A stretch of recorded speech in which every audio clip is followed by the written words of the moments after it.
Buenas noches y bienvenidos a la nave del misterio. Hasta prácticamente ahora mismo yo pensaba que las fotografías antiguas, esas que se custodian con celo en muchas casas, pues eran las más genuinas, eran las más sugerentes, nos conectaban directamente con otro tiempo, un tiempo lejano de lo digital, donde tan fácil son los montajes. Ahora bien, observo esto, Carmen, buenas noches. Buenas noches. Y yo no sé a qué carta quedarme con esta fotografía. Pues la verdad es que no lo sabe ni Guillermo León, que como saben analiza todas las semanas las fotografías que ustedes nos remiten al programa. La verdad es que Miguel Ángel Arévalo, desde Madrid, nos enviaba esta fotografía que decía había sido tomada en la zona del Pozo, en Vallecas. Poniendo a nuestra disposición también el original de esta fotografía.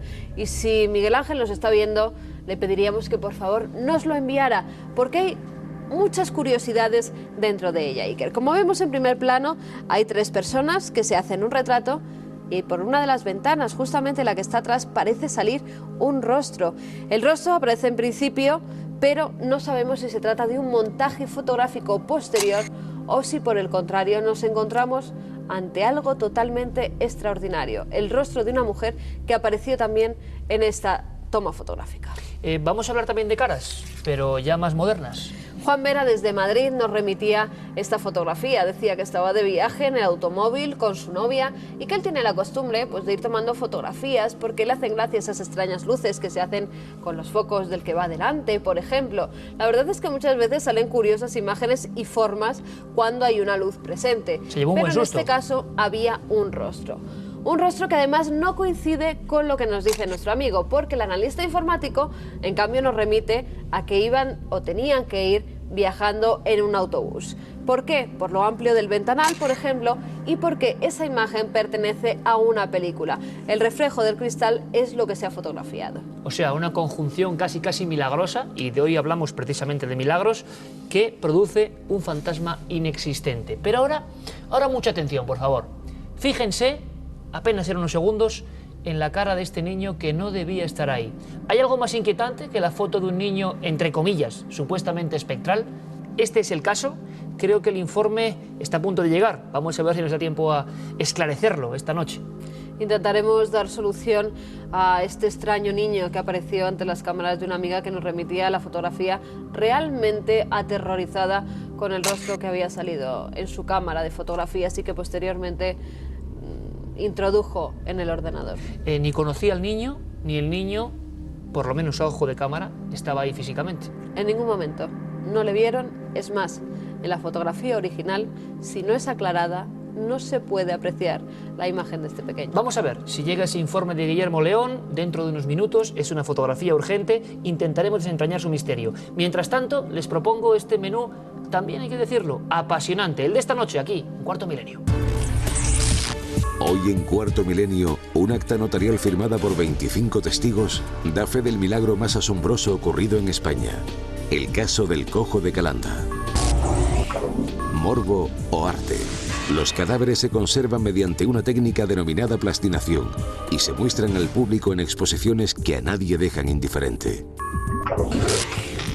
La Santa Compaña no es exclusiva de las tierras gallegas. En Suiza hemos encontrado también sus huellas bajo otro nombre, el Ejército de Odín. Y también veremos cómo la antigua tabla de la Ouija ha encontrado a través de Internet un nuevo medio para enredar a los incautos en su peligroso juego.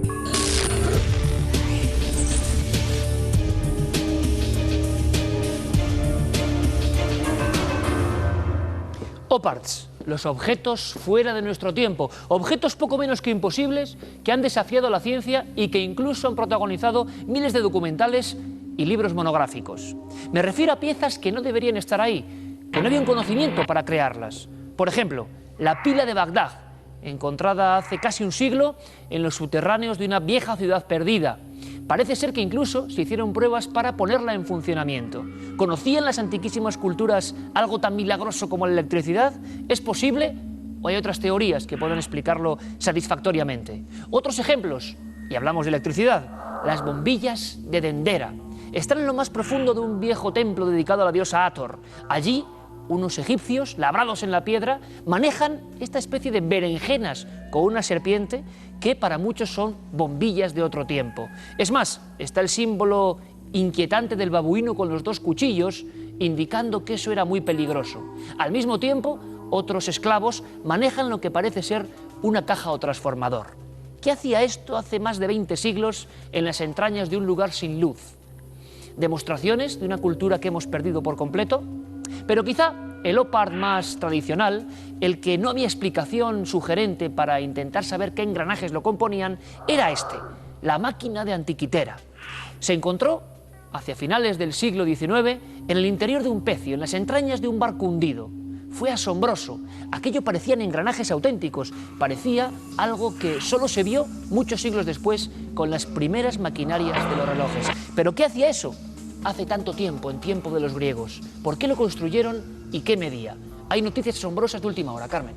El equipo de astronomía de la Universidad de Atenas, la verdad es que ha hecho revelaciones impactantes en torno a esta extraña maquinaria, la máquina de Antiquitera. Según los expertos, el ingenio de metal realizado con complicadas combinaciones de engranajes es una especie de primitivo ordenador y un aparato para la astronomía, con el que los griegos, si no hubieran sucumbido a manos de Roma, podrían haber enviado el hombre a la luna en unos pocos siglos. Hablamos de primitivo ordenador, un par de milenios de antigüedad y unas piezas que estaban ahí en el Museo de Atenas y que eran parte de algo mucho más grande, de algo secreto, de algo que solo tenía ese barco o que era conocido por una pequeña élite.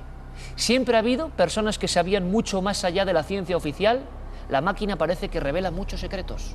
Secretos de los que saben mucho estos tres especialistas que han estudiado in situ este extraño maquinario. Se trata de un catedrático de física espacial, un profesor de astrofísica de la Universidad de Cardiff, en Gales, y también un matemático británico y jefe del equipo de este extraño proyecto.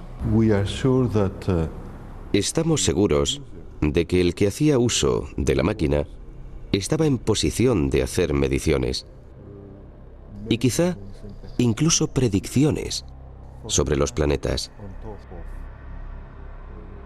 sobre la posición de la Luna, las fases de la Luna durante el mes. También hemos descubierto que es muy posible que pudieran predecir eclipses. Es el único artefacto de este tipo que nosotros sepamos existía en aquella época.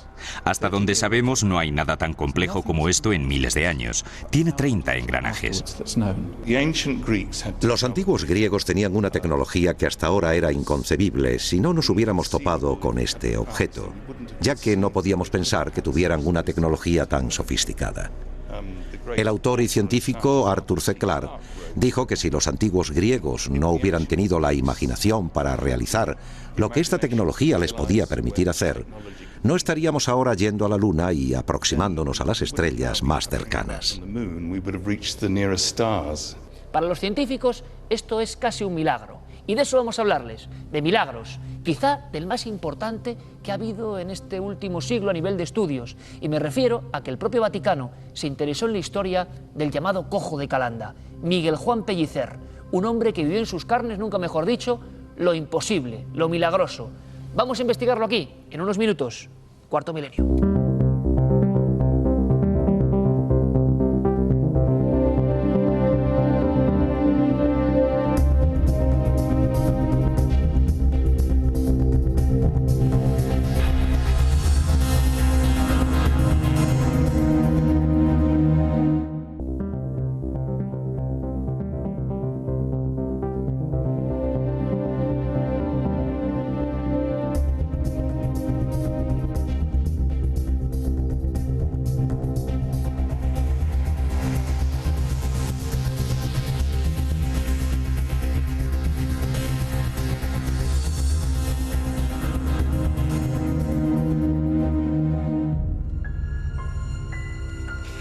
¿Existen los milagros?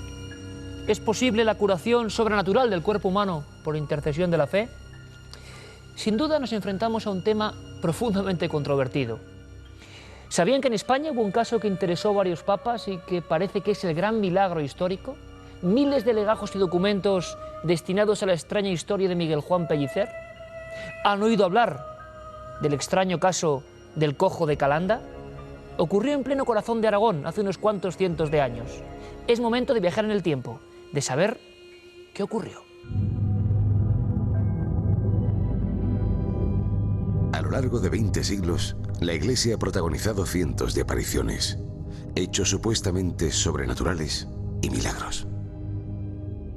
A mediados del siglo XVII, en la provincia de Teruel, acontecería uno sin precedentes históricos. Se trata del milagro mejor documentado de la cristiandad.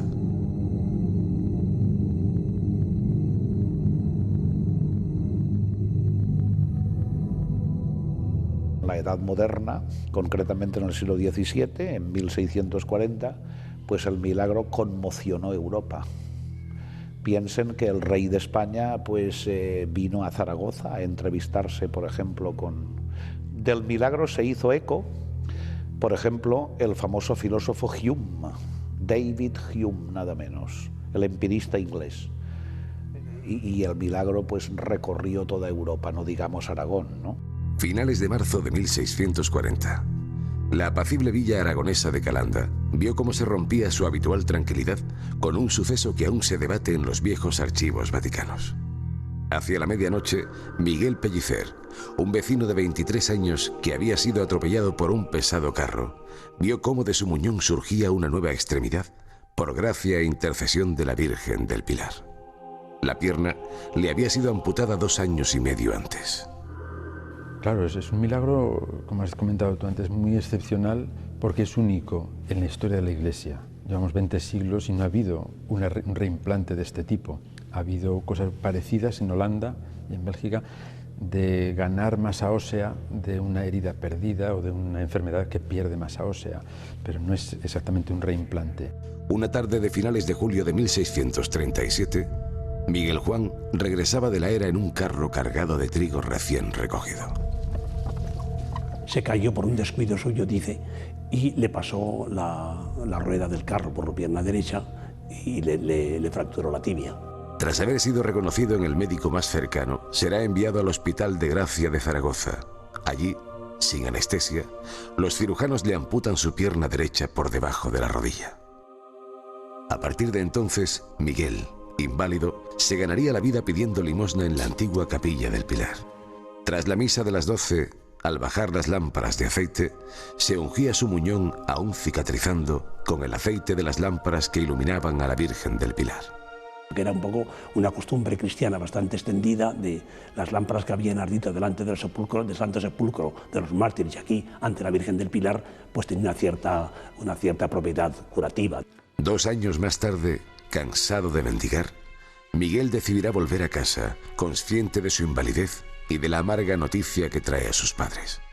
No vuelve rico, sino cojo y mísero. A los pocos días, ya en su hogar, mientras dormía, tendría un sueño extraño y revelador. Así, entre las 10 y las 11 de la noche, sucedería el famoso milagro sobre el que se han escrito cientos de miles de páginas en el mundo.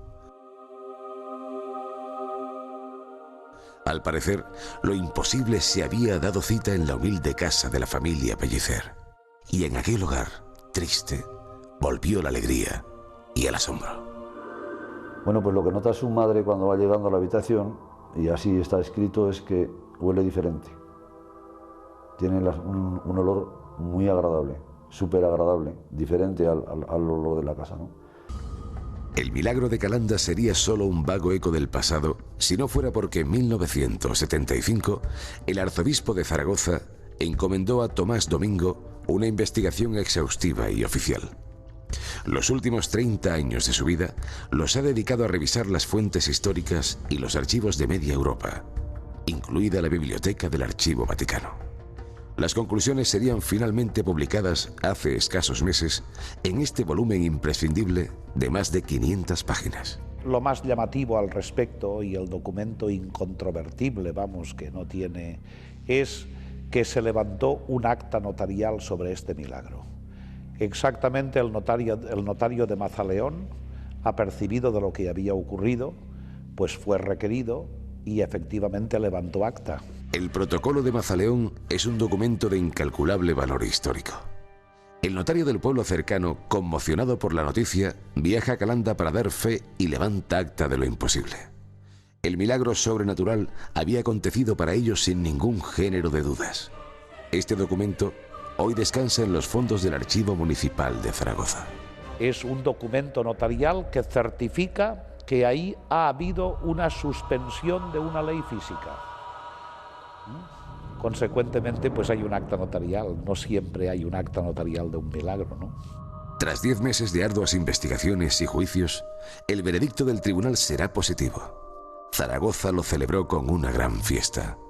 Así consta en los libros de cuentas de la catedral. Entonces, es un hecho que está estudiado en el mismo momento con los testigos presenciales de todo el proceso. El Miguel Pellicer, sus padres, las personas de su pueblo, capellán, juez, alcalde o como se llamase entonces, luego pues todas las autoridades de Zaragoza, incluidos pues ya digo el médico que le amputa la pierna, el ayudante que la entierra, en fin, testigos todos de este tipo. Oficial y eclesiásticamente el milagro ocurrió. Pero ¿cómo se puede analizar este suceso a la luz de los conocimientos del siglo XXI? ¿Fenómeno paranormal único en la historia? ¿Estafa médica protagonizada por un pícaro mendigo? ¿O auténtica curación por la fe?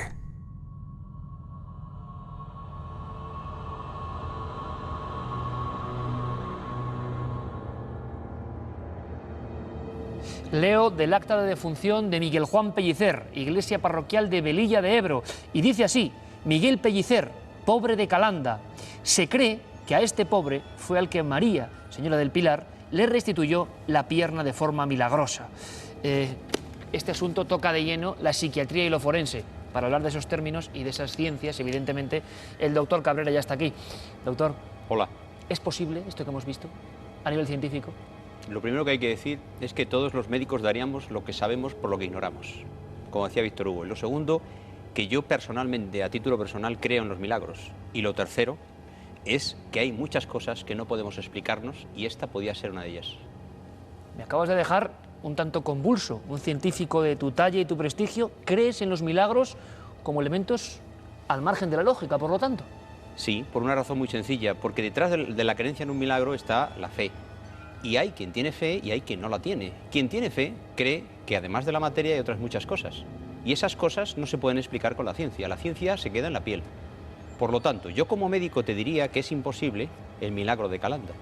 Pero como persona creyente, que es para mí superior en categoría a lo científico, te diría, esto podría haber sido posible. Podría haber sido posible y nos parece asombroso. Lo cierto y verdad, Carmen, es que hay miles de páginas del milagro de Calanda. Yo creo que en España es menos conocido que fuera de España. Miles de trabajos monográficos sobre la historia de Miguel Juan Pellicer. No hablamos de una minucia, hablamos de un auténtico expediente X de la Iglesia. Sí, es un auténtico expediente X y lo recuerdan en el Pilar. Cuando entramos al Pilar de Zaragoza vemos que muchos de los cuadros, incluso en la calle que hay justamente a uno de los laterales, lleva el nombre del cojo de Calanda. Entre la comunidad de allí se quedó muy presente ese milagro y lo llevan muy a honra el tener uno de los casos estudiados médica y científicamente, aparte de por la Iglesia, más extraños del mundo. No ha habido ninguna otra curación u otro milagro en el que una pierna o un miembro haya sido restituido en ninguno de los casos. De ser truco, ¿cómo alguien puede simular que se le ha amputado una pierna a nivel de picaresca y seguir teniendo la pierna? Ahora, la única explicación racional para un médico forense sería la siguiente. A este hombre le pasa la rueda del carro por encima, pero no le llega a amputar la pierna, sino que la pierna le queda a manera de colgajo, y ese colgajo, de alguna forma, él lo reviste con vendajes, los médicos de la época, y lo tiene inservible.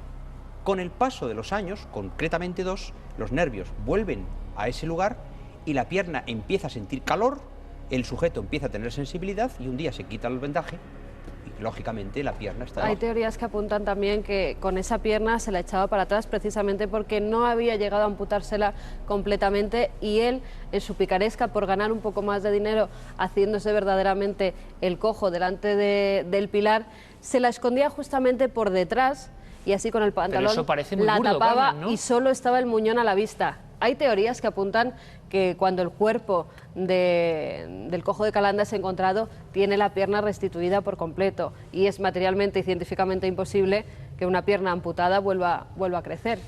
Hay gente que habla de efecto placebo en algunas cuestiones de curaciones. ¿El efecto placebo existe y los médicos sabéis de él? Sin duda. ¿Hasta qué punto es capaz el efecto placebo de actuar en nuestro cuerpo? No quiero decir que el cojo de Calanda sea un efecto placebo, porque ya sería increíble, pero sí que hay una parte mental que es capaz, hablando de milagros, de restituir algo a nivel casi incomprensible. Bueno, la gente lo sabe perfectamente. Una persona triste se resfría siempre. Y cuando estás contento y animado, no te resfrías nunca. Eso significa que hay una íntima relación entre el cuerpo y la mente. Las heridas de los ejércitos que ganan las batallas curan antes que las heridas de los ejércitos que las pierden. Es decir, la moral, la voluntad, la ilusión por vivir ha hecho que haya gente que haya sobrevivido en los campos de concentración mientras otros en igualdad de conciencia han muerto. De ahí viene la frase, la fe mueve montañas. O sea, no todo es física. No. Al contrario, yo diría incluso que lo físico es lo que más se ve, pero lo que menos es. Es mucho más potente lo que no vemos, seguro. Frase digna de tener en cuenta, sobre todo viniendo de un psiquiatra forense como el doctor Cabrera. Si os parece, vamos a Calanda, vamos a ir al lugar de los hechos, porque todavía quedan muchos recuerdos de esta historia. Recuerdos que, bueno, han trascendido los siglos, que siguen estando ahí, y hablamos de un milagro con documentación oficial. ¿Quieren conocer el lugar donde todo ocurrió, el lugar donde vivía y donde supuestamente a nivel milagroso se restituyó la pierna del hombre que protagonizó el milagro más célebre casi de la cristiandad? Vamos hasta Calanda, en Aragón. 4 siglos después de aquellos hechos, se conserva en forma de capilla la estancia donde tendría lugar el prodigio. Sobre la casa de Miguel se erigió esta iglesia en honor a la Virgen y su providencial intercesión.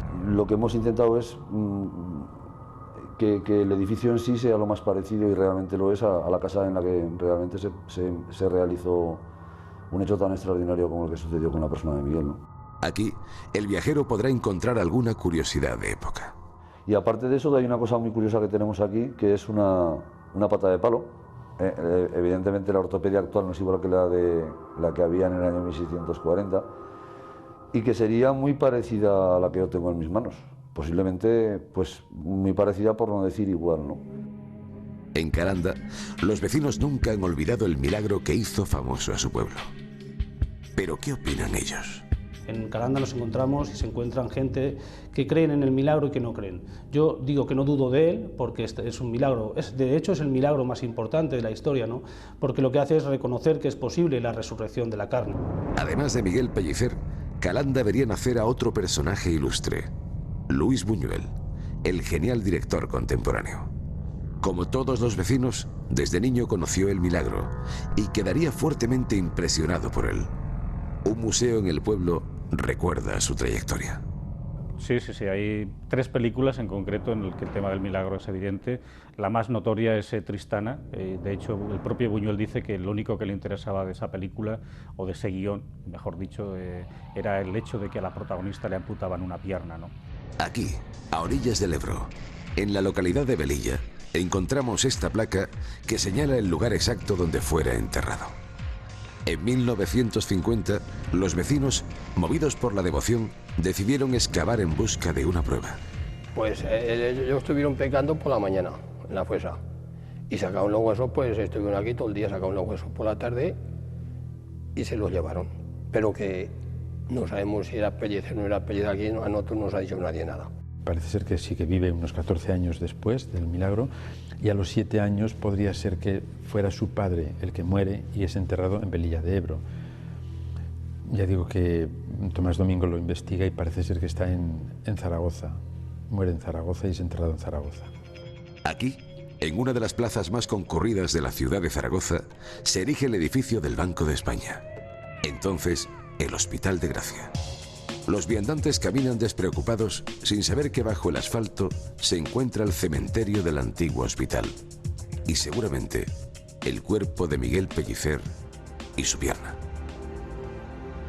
Como un reflejo del pasado, hoy como entonces, los mendigos y lisiados piden limosna a las puertas del Pilar. Seguramente como lo hacía Miguel Pellicer, quizá a la espera del eterno milagro que un día tendría lugar por la gracia de la Virgen más venerada en el antiguo reino de Aragón. Desde entonces, y para siempre, el milagro del cojo de Calanda constituye todo un misterio. Un misterio, quizá, solo comprensible desde la fe.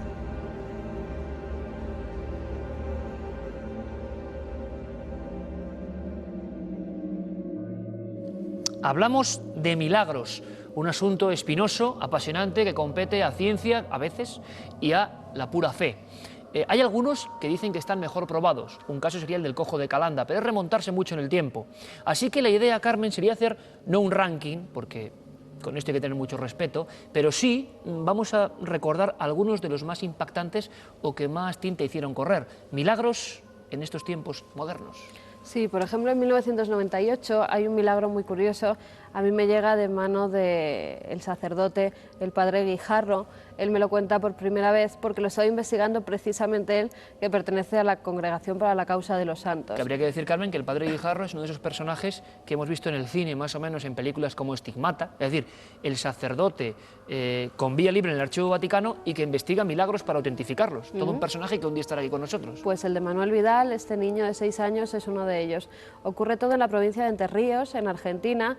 El pequeño está pasando un día con su familia, tienen una piscina en el chalet y sin darse cuenta pues se despistan los padres, el niño cae a la piscina y creen que durante al menos 1 hora se ahoga dentro de ella. Es trasladado inmediatamente al hospital, allí lo único que hacen es certificar su muerte y le llevan al forense, le introducen en una de las cámaras del forense. La madre no creía, no podía entender cómo un niño de tan corta edad había muerto y ella va a rezar a una capilla cercana que había sobre la Madre Maravillas de Jesús, que al parecer había hecho ya muchos milagros. Ella fielmente estaba allí rezando todo el tiempo y 3 días después, justamente de que se produzca la muerte de Manuel Vidal, cuando abren ese frigorífico y los médicos van a hacer la autopsia, 3 días después, porque había pasado el fin de semana y por eso habían dejado al niño metido en los frigoríficos, en las cámaras frigoríficas. Al sacarle y los médicos ir a hacerle la autopsia, ese niño vuelve a la vida,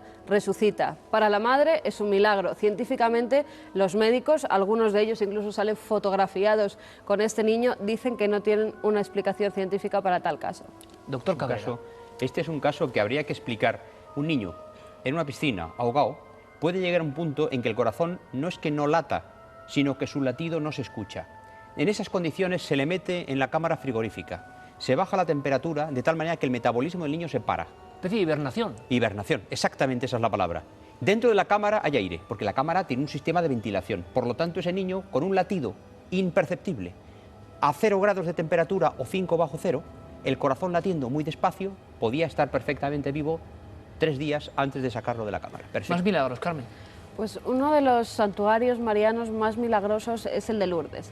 En Lourdes, fíjate, ha habido 6.000 casos que se están estudiando en este momento. ¿6.000 casos? 6.000 casos de curaciones por el momento inexplicables. Solamente 66 de ellas, ahora ya 67, han sido reconocidas por la Iglesia, por el Vaticano, como verdaderamente inexplicables. Aquellas en que los médicos, hay ocasiones en que los casos los estudian más de 250 médicos, estamos hablando de muchísimos. Médicos, y no solamente, según tengo entendido, creyentes y no creyentes. Exactamente, eso te iba a apuntar, creyentes y no creyentes, que es muy importante, porque un grupo de médicos, por ejemplo, coge uno de los casos, lo estudian, lo dan a saber a varios de sus compañeros, a la Asociación Médica Internacional puede acudir allí el que quiera, cualquiera de los médicos que pueda comprobarlo, ven los informes y votan si ese caso verdaderamente es inexplicable o no. Es entonces cuando ya pasa al Vaticano, y es el Vaticano cuando ya empieza un proceso en el que a la persona, o la intervención de la persona, en este caso Bernadette,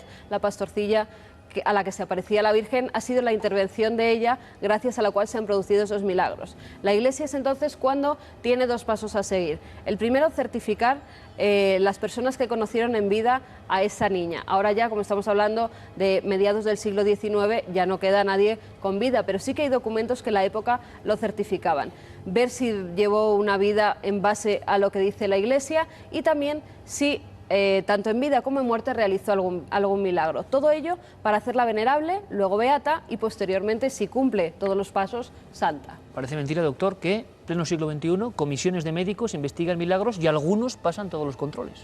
Bueno, de hecho, hay un libro que se llama Mi viaje a Lourdes, de Alexis Carrel, premio Nobel de Medicina, que estando allí en Lourdes, presencia él personalmente la curación de una peritonitis tuberculosa, que es una enfermedad mortal de necesidad. Y no está hablando cualquiera ese caso. Él, que era agnóstico, que luego se convirtió, por cierto, Alexis, premio Nobel de Medicina, o sea, no cualquier individuo. Y quería añadir otra cosa más. Yo participé como perito en la causa de beatificación de los hermanos de San Juan de Dios que murieron fusilados en Cienpozuelos, en la Guerra Civil, y el proceso que ha contado Carmen de cómo la Iglesia tiene que dar cada paso a ciencia cierta es exacto. Es decir, la Iglesia alegremente, la Iglesia católica alegremente, no beatifica a cualquiera.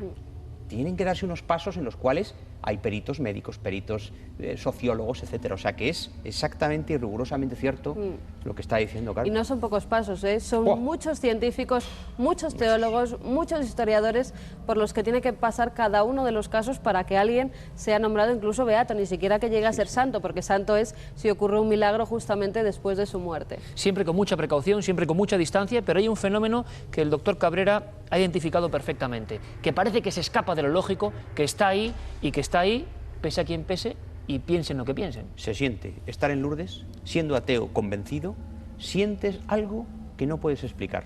¿Y qué sientes, doctor, al ver imágenes como estas que van a poner nuestros compañeros? Esto es obra de Gunther von Hagen, Doctor Muerte, la plastinación. Vamos a viajar a este Museo de los Horrores en unos minutos, en Cuarto Milenio, pero muy breve. Doctor, ¿esto es una aberración? ¿Esto es ciencia? ¿Esto es arte? Si esto se utiliza para la enseñanza, la formación y lo que es la iluminación del saber humano médico, esto es correcto. Ahora bien, si esto se utiliza, y ahí es donde yo creo que las cosas no están claras, para hacer museos, llamarme el Doctor Muerte y hacer propaganda, etcétera, yo soy contrario a este tipo de exposición. No se lo pierdan, una visita a imágenes que no van a poder olvidar aquí en unos minutos en Cuarto Milenio.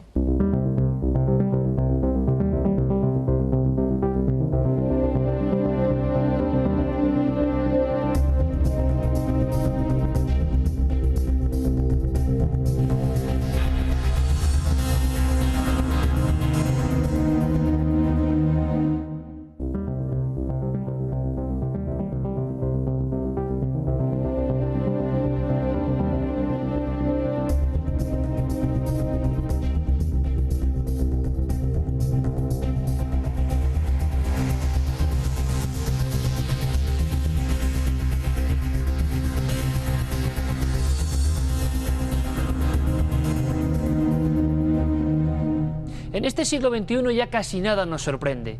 Nos hemos acostumbrado, para bien o para mal, a casi todo. Sin embargo, algo cambia cuando vemos el cuerpo de uno de nuestros semejantes expuesto como una pieza de museo. Antiguamente, estas anatomías solo se guardaban en la penumbra de algunas facultades de ciencias forenses. Permanecían al otro lado de la realidad. Hoy casi todo ha cambiado. Hay museos realmente sorprendentes, museos que quiero que recorran con nosotros. Algunos ya los llaman, y no se quedan cortos, fábricas de la muerte. Al principio produce un poco de rechazo, porque sabes que es real y además es la carne desnuda, al principio están solo los músculos y la visión es un poco sorprendente. Pero luego, bueno, cuando ya llevas un rato y te acostumbras, ya te puedes fijar más en lo que muestran las cosas y entonces empiezas a disfrutarlo incluso. El interior del cuerpo humano ha fascinado a todas las culturas. Grandes genios de la historia, como Leonardo da Vinci, transgredieron las normas de su tiempo al trabajar con cadáveres para perfeccionar sus conocimientos. Mucho antes, los egipcios demostrarían un gran conocimiento anatómico con el arte de la momificación. Hoy, varios milenios después, hay quien se dedica al macabro arte de la plastinación. Nos encontramos, sin duda, ante las misteriosas momias del siglo XXI.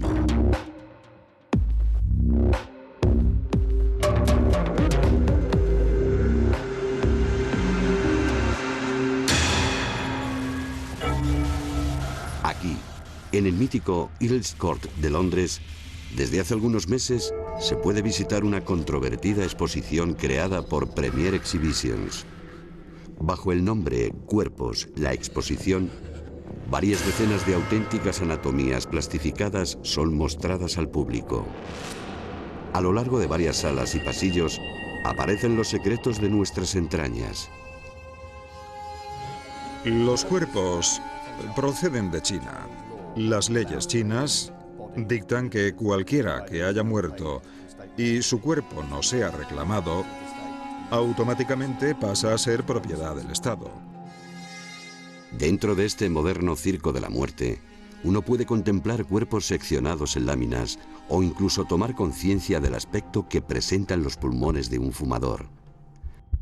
La sección más chocante sin duda de la exposición muestra el periodo de gestación de un ser humano. Decenas de fetos son presentados en estos tubos de cristal en las diferentes fases de su desarrollo embrionario. Aunque no esté del todo probado, parece haber indicios de que algunos de los cuerpos expuestos podían pertenecer a reos ejecutados en China y posteriormente vendidos a diversas empresas del sector, como si fuesen piezas de una fábrica de la muerte. La gente debería saber que puede que se trate de personas que fueron ejecutadas, aunque no tengo ninguna prueba de ello. Creo que un poco de transparencia sobre cómo consiguieron estos cuerpos podría venirnos mejor. La asombrosa técnica utilizada se llama plastinación. Pero, ¿cuál es el mágico proceso que convierte los tejidos humanos en un polímero plástico? Es un poco complicado. Básicamente, los fluidos corporales son extraídos y sustituidos por un compuesto químico. Es un complejo proceso de evacuación de fluidos que drena por completo el cuerpo. El proceso de plastinación reemplaza todos estos fluidos. Esto transforma el tejido muscular, creando un efecto parecido al plástico. De esta forma, el cuerpo no se degrada como debería, sino que se convierte en otro material sólido. En 1977, el polémico médico alemán Günther von Hagens, tras cientos de experimentos en el Instituto de Anatomía y Biología de Heidelberg en Alemania, dio con su piedra filosofal. Sus más férreos detractores prefieren llamarlo Frankenstein, e incluso la prensa alemana llegó a calificarlo como Doctor Muerte. Él, sin embargo, parece tener su conciencia muy tranquila.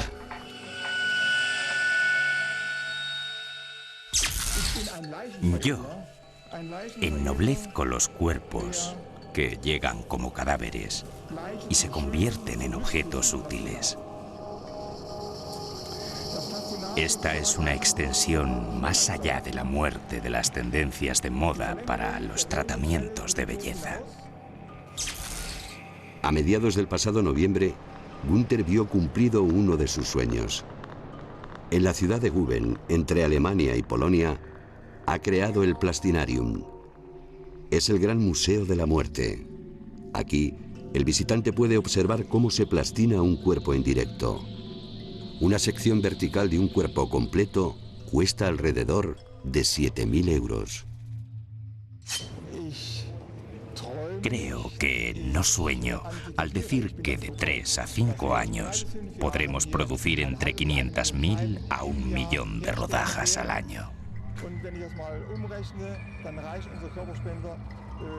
Esto requerirá alrededor de 40 cuerpos de los 80 que espero recibir en Alemania en este momento. Efectivamente, cientos de personas ya han donado su cuerpo y cumplido su última voluntad. Tal vez como una forma de inmortalizarse y de conservar su anatomía por los siglos de los siglos. En la propia web del Dr. Hagens se puede descargar el formulario de donaciones. Digo, a mí la verdad no me gustaría que mi cuerpo estuviera expuesto, pero yo creo que si alguien decide donarlo, o sea, preferiría donar mis órganos a otra cosa, o sea, para que alguien los ocupara, a ponerlos en un museo, ¿no? Más allá de la ética y la moral, es posible que estas prácticas traigan avances futuros en la investigación médica. Pero al adentrarse por estas salas, una extraña sensación recorre el alma, como si no estuviéramos haciendo lo correcto, como si estuviésemos practicando el peligroso juego de ser dioses.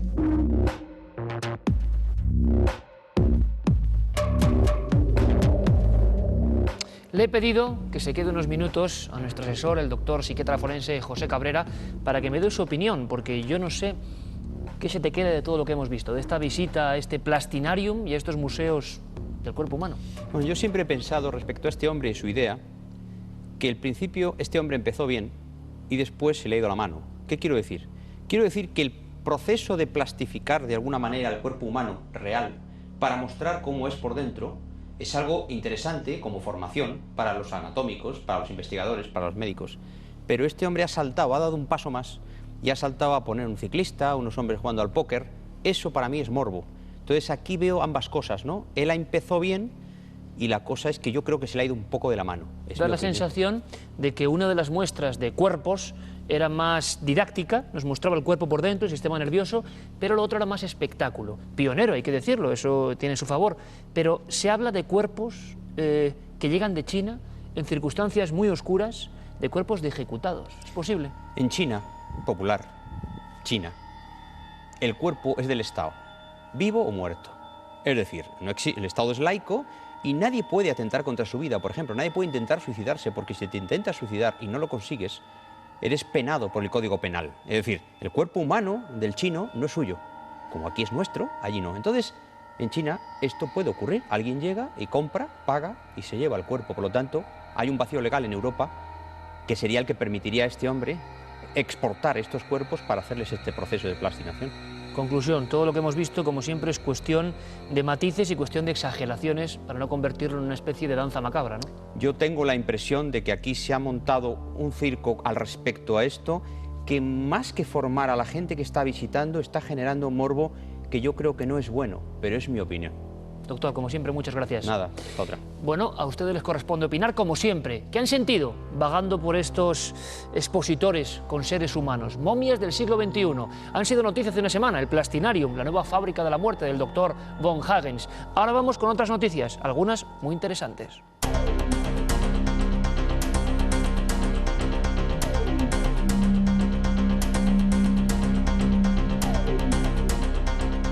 La prehistoria sigue siendo un territorio temporal fascinante. Nuevos hallazgos en Asturias. Carmen. Un equipo de investigadores españoles ha encontrado pruebas de que los neandertales que habitaban en la cueva del Sidrón en Asturias practicaban el canibalismo hace 43.000 años. Los estudiosos creen que llegaron a comerse a sus semejantes por una carencia aguda de alimentos, aunque no se descarta que el descarnamiento pudiera haber tenido connotaciones simbólicas. Antonio Rosas, del Museo Nacional de Ciencias Naturales, ha asegurado que no es el primer caso de canibalismo neandertal, ya que anteriormente se hallaron restos de una carnicería generalizada en el yacimiento francés de Moulin-Gercy. En el Sidrón se han extraído restos de 8 personas con claras marcas de corte y de fracturas para acceder hasta la médula. Bueno, el canibalismo no, pero todo tipo de excesos sí que tuvo esa gloria yeye del fútbol llamada George Best. No sé si tomármelo con humor o qué demonios ha pasado realmente, toda la prensa habla de ello. Pues el exjugador del United, que murió hace ahora un año, al parecer, se está pareciendo y asustando a sus más allegados. Vaya pesadilla. Phil, que trabajó de agente para la estrella del fútbol, asegura que se encontró su mueble bar patas arriba. Y es que al parecer Best era un gran aficionado a la bebida. La exmodelo Gina De Vivo, que había tenido una relación sentimental con el jugador, afirma que vio como una pelota que le regaló estaba botando sola por el jardín y luego escuchó su voz. Pero eso no fue todo. Cuando fue a acostarse, se encontró al difunto en la cama. Por su parte, Alex, la última esposa del jugador, dice que ha acudido incluso a mediums porque desde que falleció su marido no han dejado de sucederle cosas inexplicables, y recuerda que siempre les decía que cuando muriera se les aparecería, y al parecer el espectro está cumpliendo su palabra. Nunca mejor dicho, eso de genio y figura hasta la sepultura. George Best era así, y desde luego esto hay que tomárselo como lo que es, una noticia un tanto grotesca y un tanto simpática. Esto sí que es un descubrimiento serio. Fósil en Inglaterra, un pez. El Museo de Peterborough Rock, en Inglaterra, exhibe el fósil de un pez de 2 metros de largo que fue encontrado en un pozo de arcilla. Se cree que se trata de una nueva especie que vivió en los tiempos de los dinosaurios. Aunque los peces son comunes en las pozas de Oxford, no es inusual encontrar piezas de pescado, pero hasta el momento no se habían topado con nada parecido a este pez prehistórico. Por su tamaño, los expertos creen que pudo haber sido un predador importante, aunque deben realizar más excavaciones alrededor para corroborar esta afirmación. A veces las tradiciones, las creencias más populares, parece que tienen pruebas gráficas, aunque sean muy discutibles. Ocurre con nuestros vídeos y ocurre con un gran clásico. Me refiero a La Llorona, una figura de la que se habla en toda Hispanoamérica, que cuenta más o menos la tradición de una madre que perdió o vendió a sus hijos. Vamos, una historia de esas siniestras que aún se sigue creyendo como real. Bueno, pues tenemos vídeo de eso, Carmen. Tenemos un vídeo, además nos lo habían remitido muchos de los espectadores porque nos preguntaban por esta historia, por esta leyenda.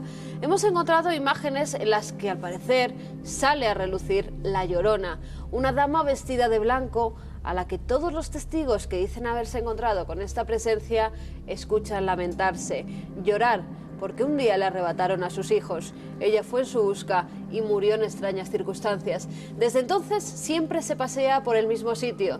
Algunos dicen que buscando a sus pequeños, otros en cambio dicen que como venganza. Vemos el vídeo, Iker, y en este caso no podemos hablar de La Llorona, podemos hablar de un montaje que ha realizado alguien para difundir esta leyenda que paso a paso y de mail a mail se va trasladando por los ordenadores de toda la red de redes. Una leyenda que en este caso han querido manipular porque no se trata de ningún espectro, es alguien real. Bueno, lo que sí que es absolutamente rotundo y científico es lo que va a ocurrir hacia el 27 de diciembre, dentro de nada. Hablan, algunos han dicho, de asteroides, de meteoros, de aproximaciones a nivel astronómico muy cerca de nuestro planeta. Algunos incluso han visto cataclismos casi a la vuelta de la esquina. No es para tanto, pero hay vídeos interesantes. Hay vídeos interesantes de un meteorito que además fue filmado por muchas cámaras en 1992. El 9 de octubre, precisamente, el meteorito Peekskill, así se le llamó. Estamos viendo la trayectoria que realiza ese extraño meteorito. La noche del 9 de octubre son numerosos habitantes norteamericanos desde Kentucky a Nueva Jersey que observan un bólido espectacular del cual pudieran distinguirse más de 70 fragmentos. Por eso hubo tantas personas que fueron testigos del fenómeno. Debido a los miles de personas que lo vieron y gracias a los 15 vídeos que se obtuvieron, se pudo determinar con toda precisión su trayectoria sobre la Tierra antes de caer. Uno de los fragmentos recogidos impactó sobre el coche de Michelle Knapp mientras se encontraba en su casa de la población de Peekskill, en el estado de Nueva York. Oyó un violento ruido y pudo ver cómo el maletero de su coche estaba deformado y además perforado. Más tarde se descubrió bajo el coche, clavado en el asfalto, una piedra negra del tamaño de un balón de fútbol americano que pesaba 12 kilos. Un meteorito de 12 kilos impacta contra el coche de esta vecina de Nueva York. Bueno, pero no es la primera vez que ocurre, Carmen. Hay incluso alguna estadística, más o menos yo creo que abuela pluma, que habla de que 7 u 8 personas, menos de una decena, son heridas por meteoros en todo ese tiempo. ¿Es posible? Bueno, en España tuvimos un caso sorprendente y todavía con misterio. Ocurrió en Getafe, hacia 1993. Un hombre circulaba tranquilamente con su vehículo por la carretera nacional y de repente nota un chasquido, un impacto. Mira la luna trasera, casi no le da tiempo, y ve un agujero. Mira su mano y prácticamente está desgarrada. Todavía se sigue analizando 13 años después esa piedra, el meteoro de Getafe, y todavía hay mucho misterio en torno a su composición. Son misterios que vienen del cielo, y es que los meteoros desde el principio del tiempo han suscitado nuestra emoción y particular terror a lo que viene de ahí arriba. Antiguos tapices como el de Valleus nos hablan de eso, del cometa Halley. Estén muy atentos al cielo, porque dicen que el día 27 van a pasar cosas. Como es interesante también, y pasan cosas, dicen, en algunos hoteles. Eso es lo que emitió una cadena norteamericana, que además era temática y era sobre viajes. Decía que estaban recorriendo algunos de los hoteles más encantados del mundo. Eran reporteros que iban en busca de cosas curiosas, de esos viajes que queremos realizar siempre a lugares desconocidos, no los que va normalmente el turismo. Y de repente se encontraron con lo extraordinario. En uno de esos hoteles grabaron a una niña, una pequeña espectral que salía delante de sus cámaras. Ahí vemos cómo se aparece, Pero Iker, lo que no sabíamos es que se trataba de nuevo de un montaje. Era una recreación que estaban realizando y que una cadena de televisión norteamericana emitió como si se tratara de algo totalmente real. O sea que nos estamos dando cuenta, Carmen, que cada día es más difícil examinar lo que es real y lo que es fantasía. Internet se está convirtiendo en un enemigo para este tipo de filmaciones, porque las distribuye todas, las difunde todas y no sabemos a qué carta jugar. Bueno, y lo que también ha llegado a la red de redes, y creo que por desgracia, es este juego, la Ouija. ¿Quién no lo conoce? Ha pasado de estos formatos, que ya parecen antiguos, a la rapidez del ciberespacio. Pero antes de hablarles de lo que está ocurriendo, me gustaría tener un recuerdo emotivo. Un recuerdo que en Cuarto Milenio tenemos siempre muy presente, porque nos impactó sobremanera. Es la historia de Estefanía Gutiérrez Lázaro, una muchacha que, como tantas otras y tantos otros jóvenes, practicaban la Ouija. Y lo hacían pues con preguntas inocentes, por ejemplo, ¿de quién me voy a enamorar? ¿Qué va a ser de mí? ¿Aprobaré los exámenes? Es decir, esas inquietudes juveniles que uno cree que una tabla, unas letras y unos números van a resolver. Sin embargo, les recuerdo esta historia porque es como una voz de alarma, como un grito que indica que todo esto puede ser un arma de doble filo, como un cuchillo que puede cortarnos casi sin darnos cuenta. La historia de Estefanía comienza en noviembre de 1991. La práctica de la Ouija la aisló de sus compañeras. Lo hacía prácticamente a todas horas. En los vestuarios de su colegio, cuenta la profesora de ese centro, en Vallecas, en Madrid, que ve cómo el vaso estalla, de él sale un humo que inmediatamente se introduce en las fosas nasales y en la boca de la pobre muchacha. Iba a cumplir 18 años. Esa misma noche, según su familia, habla con voz de hombre, se transforma en una auténtica bestia, golpea todas las paredes, se autoinflige heridas. ¿Qué estaba ocurriendo? Esa misma noche los médicos solo pueden certificar su defunción. Allí, en la cama, envuelta de esas muñecas antiguas que ella coleccionaba. A los pocos días, la familia Gutiérrez Lázaro empieza a hablar de extraños sonidos. Junto a esa cama había una pequeña habitación aseo, y de allí toda la familia escucha la palabra mamá, mamá repetidas veces. Así comenzaba esta historia francamente truculenta. Y digo truculenta porque la familia tuvo que pasar aproximadamente 3 semanas durmiendo dentro del salón familiar, con los colchones allí puestos todos los miembros de los Gutiérrez. ¿Por qué? Porque en el pequeño pasillo ocurrían cosas violentas. Algún cuchillo salió disparado a punto de herir a uno de los hijos y las muchachas, las hermanas, hablaban de sombras. Sombras que entraban incluso en el dormitorio, que se arrastraban por el suelo, la cabeza calva, absolutamente oscuros y que incluso golpeaban las muñecas. Seguramente sugestión, seguramente miedo colectivo, expresado por una familia que ha perdido a uno de sus miembros. Pero incluso el único retrato de Estefanía Gutiérrez Lázaro, el único, se quemó por dentro aquella noche. Las llamas ardieron sin posibilidad de oxígeno detrás del cristal. Estas imágenes lo demuestran.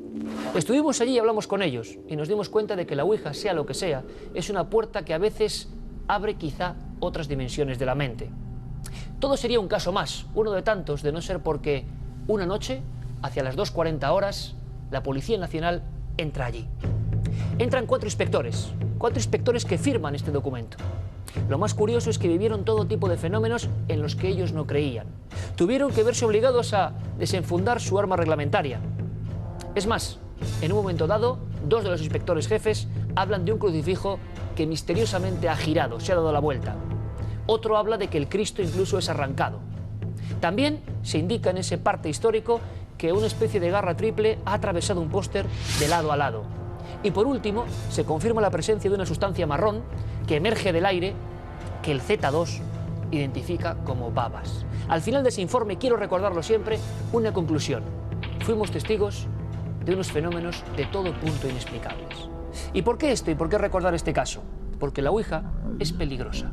Es un material que parece que va a lo más profundo de nuestra mente. Y es un material, hay que decirlo, no apto para los jóvenes y quizá tampoco apto para los adultos. Y ahora vamos con la noticia, con lo que ha ocurrido. Nos marchamos al ciberespacio.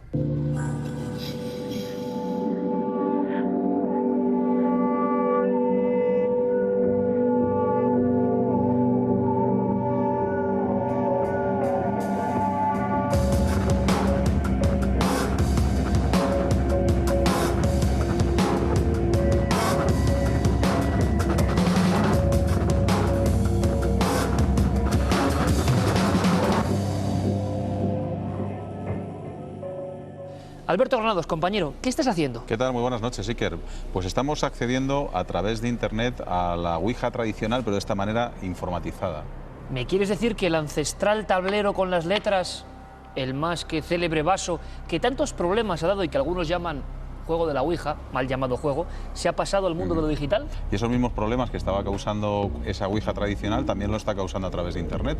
De hecho, nos han llegado muchas noticias de Sudamérica que está habiendo bastantes problemas entre varios jóvenes que incluso hay hospitalizados que han estado haciendo la práctica de la Ouija a través de Internet y se han encontrado con muchas sorpresas, ¿no? Se habla de locura colectiva, de histeria, de convulsiones, 19 jóvenes, si no me equivoco, Alberto.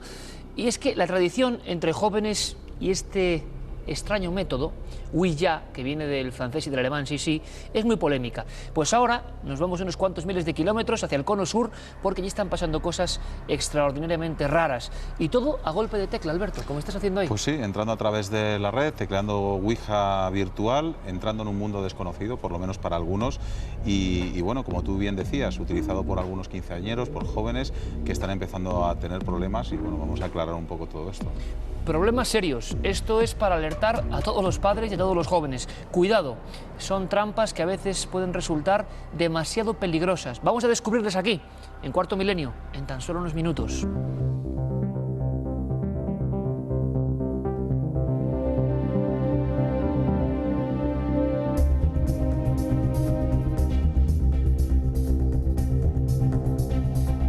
Alerta en México por el juego de la Ouija. La Iglesia Católica del puerto de Llávaros, en el estado de Sonora, advirtió la presencia de sectas y prácticas de satanismo, lo que sería la causa de una extraña enfermedad que padecen varios jóvenes.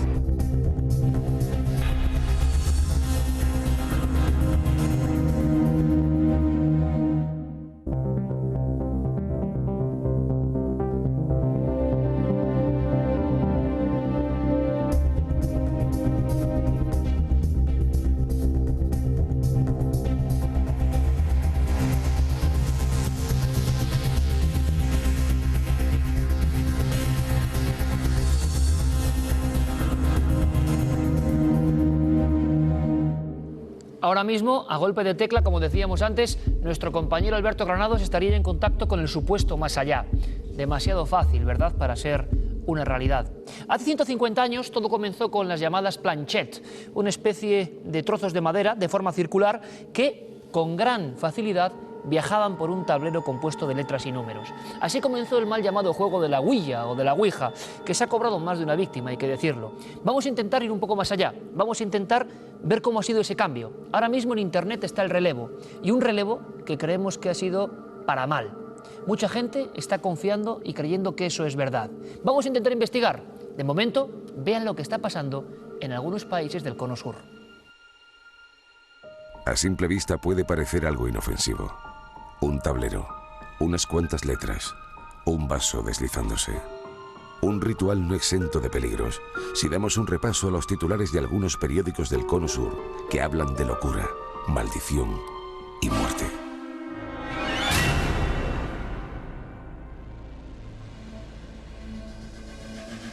Quinceañeros con unos síntomas preocupantes que mantienen en alerta a varias localidades sudamericanas. Pérdida de conocimiento, convulsiones, agresividad desatada e incluso estados de profundo trance en el que caen impelidos por algún tipo de extraño contagio. En Llávaros, México, la situación ha llegado a tales límites que la Iglesia ha tomado cartas en el asunto. Alerta en México por el juego de la Ouija. La Iglesia Católica del puerto de Llávaros, en el estado de Sonora, advirtió la presencia de sectas y prácticas de satanismo, lo que sería la causa de una extraña enfermedad que padecen varios jóvenes. El párroco del lugar, Rodolfo Escalante Morales, reveló que cuenta con información de que gente encapuchada de otros lugares baja al monte a realizar rituales de misa negra, santería y culto a la Santa Muerte. Entre quienes realizaron algunas de estas prácticas y además juegan la Ouija, están algunos de los jóvenes que ahora sufren un padecimiento que los doctores no han sabido precisar. Algunos de estos síntomas que presentan los 19 estudiantes afectados son pérdida de conocimiento, convulsiones y que la temperatura se les eleva, pero los termómetros no los detectan. Por lo pronto el párroco exhortó a los feligreses para que recen y contrarresten este mal que afecta a estos jóvenes. ¿Qué está ocurriendo? Entre todos los casos sucedidos últimamente hay un patrón común, como una hilazón oscura, para explicar la trama: Internet. A través de Internet se puede acceder a gran cantidad de páginas que tienen como reclamo la Ouija virtual. Y los problemas a nivel mental no se han hecho esperar. El mismo tablero que en el siglo XIX nació como presunto método para intentar comunicarse con el más allá, ahora se puede encontrar en formato digital y con una distribución universal.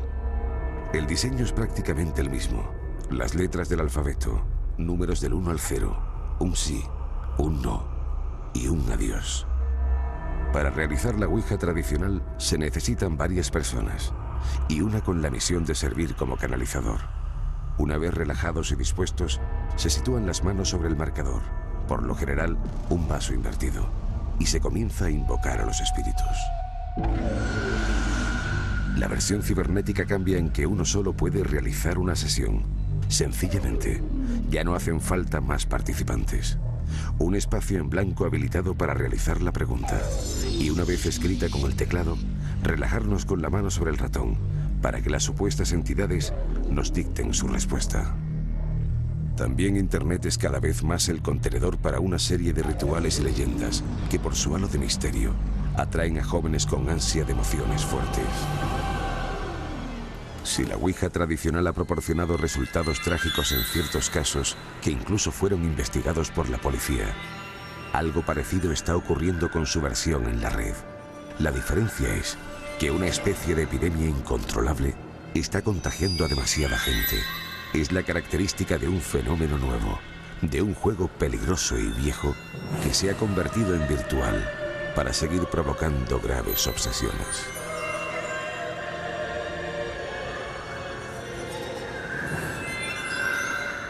Está ocurriendo ahora mismo en diversos países de Hispanoamérica y algunos de ellos además con resultado de suicidios de muchachos. El último en Bolivia, una niña tras practicar la Ouija se colgó con su propio cinturón de un árbol delante de su familia. ¿Qué está ocurriendo? ¿Qué está pasando? ¿Conectamos con lo peor de nuestra propia mente? Alberto Granados, compañero, ¿estás siguiendo esta información crónica de estos muchachos que llaman ya los endemoniados de Yavaros? ¿Qué está pasando? Sí, además hay mucha preocupación. Estamos hablando de toda una comunidad preocupada por sus jóvenes. Son ya 19 los que están hospitalizados. 19 jóvenes hospitalizados. Sí, y la verdad es que estamos hablando de una sintomatología importante, convulsiones, subida de temperatura que el termómetro no llega a capturar, desvanecimientos, pérdida de conciencia, agresividad. La verdad es que está el pueblo muy preocupado. En un principio están intentando descartar todas las posibilidades. Se hablaba incluso de contaminación, de drogas. Están investigando todo y el otro día, hace unos escasos días, hubo una manifestación delante de este hospital porque parece ser que toda la población quiere que se les mande a Estados Unidos, que se investigue bien, que vean a ver lo que les pasa a estos chavales, que la verdad es que no se sabe muy bien qué es lo que les ocurre, ¿no? Todos con los mismos síntomas. Todos con los mismos síntomas y todos con el mismo antecedente de haber jugado a la Ouija, ¿no? Y sobre todo todos con una cosa común, ¿no? Un mensaje que salió en esa Ouija que jugaban a través de Internet, que decía algo así como: a las 12 moriréis en el instituto. A partir de esa señal... ¿Cómo? Sí, sí. A ver, a las 12 moriréis en el instituto, lo compartían los 19 muchachos. Eso es. Entonces, a partir de esa señal, parece ser que, bueno, pues la gente empieza a ponerse nervioso, llegan las 11:30, los chavales empiezan a desatar y hay un nerviosismo en ese instituto y todos los días cuando se va acercando esa hora, pues todos pues, con pánico, con temblores y demás, hasta llegar, pues eso, a tenerles que hospitalizar a 19 de ellos, ¿no? Está ocurriendo ahora y es noticia. Nos acompaña el doctor psiquiatra José Miguel Gaona, buen amigo de este equipo y que nos asesora en estos temas de la mente que a veces no sabemos qué parte hay de obsesiones, de paranoias, de enfermedades o de hechos sobrenaturales. Doctor, una vez más, buenas noches. Hola, buenas noches, Iker. ¿La Ouija es peligrosa? Es peligrosa sobre todo si uno cree en ella y además cree en los resultados que esa Ouija puede ofrecernos. Si empezamos a pensar, a creer sobre todo, que los resultados vienen de otro sitio que no sea el interior de nosotros mismos, creo que es el punto donde deriva en un momento dado hacia sucesos como los que hemos estado. Por lo tanto, doctor, algo muy parecido al mal de ojo, que surte efecto evidentemente en quien lo cree profundamente. Es muy parecido, de hecho, en muchísimas culturas africanas, por ejemplo, en el que hablan de ese mal de ojo, de esa, muchos le dicen localmente la niebla, por ejemplo, es cosa de creer en ello para que incluso en muchas ocasiones la misma muerte puede llegar a producirse. Nos acompaña nuestro compañero Santiago Vázquez, también otro asesor, conocedor profundo de las materias de la parapsicología. Esto no sé si es parapsicología o no. La misma pregunta, Santiago, has investigado muchos casos donde la gente tuvo casi que abandonar sus domicilios luego recordaremos alguno, casos de muerte provocada por lo menos por su gestión después de la Ouija y estas últimas oleadas en Hispanoamérica. ¿Juego peligroso, recomendable o todo lo contrario? Buenas noches, Iker, y a todos los miembros de la mesa. Efectivamente, la Ouija no es un juego. Es algo muy peligroso, hay que tener muchísimo cuidado. ¿Por qué? Porque aparte, como decía José Miguel, que pueda provocar ciertos trastornos, que así es, puede provocar serios fenómenos paranormales, que es lo que a mí particularmente me llama la atención. A tu pregunta que le hacías antes, ¿puede ser la mente? Puede ser. Lo que sí es cierto es que en muchas ocasiones, entre otras cosas, se dan lo que en parapsicología se llaman psicorragias, después de hacer una Ouija. ¿Qué es? Fenómenos encadenados, violentísimos y que son muy difíciles, por no decir imposibles, de erradicar. ¿Cuál es el caso más extraño que tú has encontrado en estos años de investigación, de pesquisa sobre la Ouija? Bueno, hay casos tremendos. Hay un caso que recuerdo que terminó en muerte por parte de la persona, una persona solitaria que hacía la Ouija, y comenzó esta práctica. La causa que se manifestaba empezó a decirle que era maravilloso, que lo que había en el más allá era extraordinario, que era realmente fabuloso lo que le esperaba y que se quitase la vida. ¿Animándole a ese paso? Animando a esa persona a quitarse la vida para que se reuniera con él, porque le esperaba un más allá maravilloso. Se suicidó. Este tipo de fenómenos han sido contrastados e investigados en ocasiones por la Policía Nacional, que ha levantado testimonio. Doctor Gaona, parece que lo grave realmente es cuando uno quizá abandona ese grupo, esa broma entre amigos, esa emoción por un juego nuevo y, por ejemplo, solo en su casa practica la Ouija y, como ha ocurrido en alguna ocasión, ya no hace ninguna labor o no toma determinaciones si no es previa consulta a la Ouija. ¿Se produce una especie de obsesión o algunos dicen posesión por parte de este juego? Sí, el sujeto lo que se está en ese momento es, de alguna manera, posicionando en unas creencias culturales, unas creencias religiosas. Rompe una especie de tabú que va más allá y que enlaza además con lo sumamente más peligroso y el terreno a la vez más desconocido que todos tenemos. Es ese terreno en el que lo desconocido prácticamente se adueña de nosotros y parece que es una especie como de puerta a través de la cual podemos acceder a la misma. La mente es algo realmente muy complejo, por lo tanto es cierto lo que estáis diciendo en la mesa, jugar con ello, sobre todo cuando uno cree fehacientemente en que va a ocurrir, puede que al final acabe llevándonos una sorpresa, y es que ocurra. Santiago, incluso en algunos casos ha habido sucesos de histeria colectiva, pero desatada después de ciertos fenómenos absolutamente inexplicables o por lo menos muy violentos, muy extraños. En efecto, Iker, así es. Conozco un caso muy cercano a mí, investigado, surgió en Barcelona hace unos años, un grupo de personas que se reúnen para realizar una sesión de Ouija. La medium, voy a resumir mucho, la medium cae en trance, entra en trance. En un momento determinado empiezan a sucederse una serie de fenómenos violentísimos de tipo poltergeist, los libros empiezan a caerse de las estanterías, la mesa donde estaba haciéndose la Ouija empieza a temblar, literalmente de una forma muy violenta, y en ese momento, pues lógicamente surge la histeria colectiva, lógicamente. Menos mal que estaban en un primer piso. Uno de los chicos asistentes a esa sesión, era ya gente adulta, no eran adolescentes, saltó por la ventana. Afortunadamente no le pasó nada grave, se rompió una pierna. Una de las chicas salió corriendo por la puerta, escaleras abajo, también tuvo que ser atendida médicamente. Es decir, que esta serie de manifestaciones pueden provocar realmente problemas muy serios, pero subrayar nuevamente que esos fenómenos se dan, se pueden dar, no siempre se dan, pero esos fenómenos de tipo poltergeist se pueden dar en el transcurso de una sesión de Ouija. Yo he presenciado más de una sesión, respetando por supuesto la opinión del doctor, donde es, en mi opinión, imposible que 5, 6, 7 personas incluso muevan el vaso a una velocidad tan vertiginosa que puedan construir frases totalmente coherentes. Ahí la hipótesis del inconsciente pues queda relegada a un segundo plano, en mi opinión. Que se ponga ese grupo de acuerdo, claro, para que salga algo coherente. Efectivamente, a esa velocidad, muy rápidamente, demasiado rápido. Son 7 mentes que tienen que estar en constante sintonía, construyendo frases, palabras, una letra detrás de otra. a esa velocidad.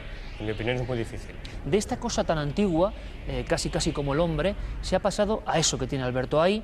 El juego parece sencillo, macabramente sencillo. Alberto, ¿puedes explicar un poco qué es lo que se hace? Yo creo que la diferencia fundamental es que aquí interactúa uno solo con el ordenador, ¿no? Con lo cual se busca pues, un ambiente Con lo cual se pasa a la tranquilo. fase más peligrosa. Exactamente, un ambiente tranquilo en el que se pregunta a la Ouija que hay en Internet, se le teclea la pregunta que tú quieres que te conteste, te relajas y se supone que el ratón se va moviendo por las determinadas palabras, tú vas anotando hasta que te da el significado de esa pregunta, ¿no? Lo que pasa es que también pasa como en todo, empieza a haber confusión también entre los jóvenes. Yo creo que además el doctor lo sabe mejor, la pubertad es una edad en la que se va buscando sensaciones diferentes de peligro, un poquito de jugar al límite y se empiezan a juntar cosas, por un lado la Ouija, por otro lado rituales, incluso de aquella leyenda urbana que hablábamos de Verónica, de esa especie de tener que ponerse delante de un espejo para preguntarle, todo se va mezclando y al final los chavales van pasándose unos a otros rituales que se pueden hacer a través de Internet, cogiendo información y al final pues desembocando en consecuencias, yo creo, como las que hemos tenido en México, ¿no? En muchas ocasiones, Santiago, los fenómenos que hemos recogido hablan, tú decías, de hechos muy violentos. El propio vaso, como es el caso desgraciadamente célebre de Estefanía Gutiérrez Lázaro, muerta tras practicar la Ouija, impacta contra la persona. Algunos hablan de un humo que sale del vaso y se mete en las fosas nasales, boca y ojos de esa persona. No solo es un caso ni dos, sino bastantes, lo suficientes para alertar a la gente en este caso. En efecto, Iker, así es, así es. Claro, estamos en el eterno debate. ¿Es la mente o no? No lo sabemos. Lo que sí es cierto, y al hilo de lo que decías, conozco muchos casos en los que el vaso o estalla o levita y se va contra una pared y se rompe. Es decir, que hay fenómenos concomitantes, fenómenos paralelos que se dan durante las sesiones de Ouija. ¿Es la mente? Vuelvo a decir, no lo sabemos, pero sí es cierto que se dan y que se dan con muchísima frecuencia. Caída de libros, movimiento de estanterías, de sillas, el temblar de la mesa, bueno, aparte de otras cosas quizás más peliagudas, por ejemplo, supuestos casos, digo supuestos o posibles casos de posesiones. Yo conozco una chica... De personas que alteran su comportamiento por completo. Totalmente, a raíz de una Ouija, una chica que estuvo durante 10 años haciendo una Ouija prácticamente diaria. Estuve con ella hace escasos 3 meses y podría ser como hipótesis una persona poseída, perfectamente. Que cree fielmente que esto lo domina. Sí, porque es que además en el caso de esta chica se dan cambios de personalidad que el doctor podría explicar perfectamente, pero claro, cuando uno habla con esa chica, le cambia la voz, le cambia la mirada, incluso conoce detalles de la vida personal de uno o de unas personas en concreto, claro, ahí hay que pararse y decir, ojo, que aquí puede estar pasando algo más allá de lo normal, ¿no? ¿Y cómo podríamos dar también un poco de esperanza? Sé que hay muchos padres, nos escriben muchos padres atormentados porque su hijo juega a la Ouija y no para de hacerlo, y está ocurriendo cambios en agresividad, en creerse dominado por esto. ¿Hay alguna forma, hay alguna especie de manera, primero, alejarnos radicalmente de esto, o cuál sería tu diagnóstico, doctor, respecto a una persona, por ejemplo, que sufre ese tipo de fenómenos? En principio, la Ouija moviliza sitios, moviliza sensaciones interiores de la persona que muchas realmente, porque no nos vamos a engañar, prácticamente tienen un origen desconocido, pero no quizá paranormal, sino desconocido. No, la psiquiatría no puede explicar todo lo que sucede y todas las veces además. Lo que sí es cierto que en la pubertad, en la adolescencia, no se debe de jugar con este tipo de cosas, sobre todo cuando se está haciendo hincapié, se está haciendo un acento en que pueden ser verdaderas y que además, nunca mejor dicho, escapan de control, porque este tipo de juegos o de situaciones se hace casi siempre fuera del alcance, fuera de la supervisión de los padres. En principio, yo creo que el consejo debe ser rotundo.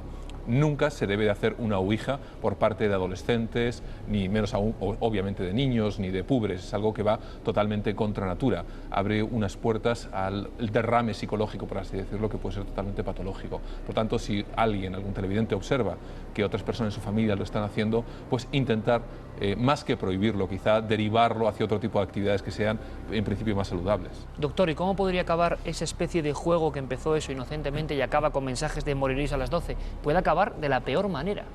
Sin lugar a dudas, muchas veces ese tipo de presentimientos, de creencias, acaba literalmente condicionando a la persona.